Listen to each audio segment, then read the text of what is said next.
So now in this video we're going to look at a topic brought up by one of my viewers.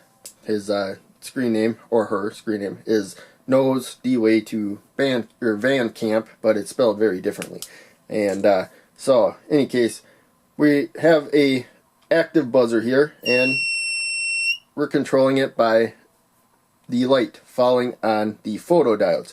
And so I covered photodiodes in the last video, but basically they let through a certain amount of current based on how much light is falling on them. This lamp that I'm using doesn't provide much light directed directly at them, whereas the flashlight does.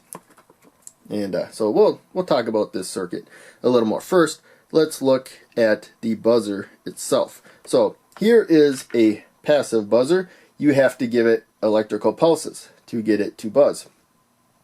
And so we can see the back here. And so it is polarized. As we'll see here, there's a plus side and a negative side. So that is the passive buzzer. You have to give it pulses. This one, we're just giving it a direct voltage. It has an internal oscillator. And I find these tend to come with this paper that says remove, seal after washing. I don't think I can get the lamp to really get that to show very well. But in case, you can just peel this off if you want. I'll leave it on there. You can see the plus. These are loud and annoying. That helps dampen the sound a little bit. They fill in the circuitry with epoxy of some kind, as you can see there. So, in any case, we are going to try not to short anything else. I do have the current limited, though, at the power supply. But there's a couple rows in between the two pins, as we can see there. And so we'll plug it in there, and I'll remove these two photodiodes. We'll talk about why I've used two right there. We can just use one, no big deal. We'll actually get pretty much the same effect in this particular case. So, in any case, you just power this directly with a DC power supply.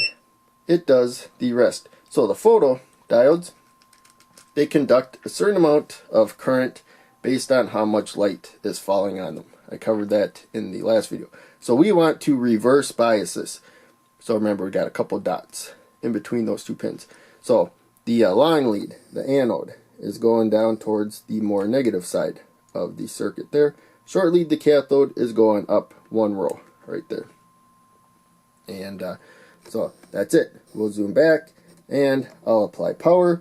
There's not enough light right now to get current to go through the photodiode, and so there's no buzz. There we can see we got the buzz up. Let's try zooming in the focus of the light. And it's a really loud, annoying buzz.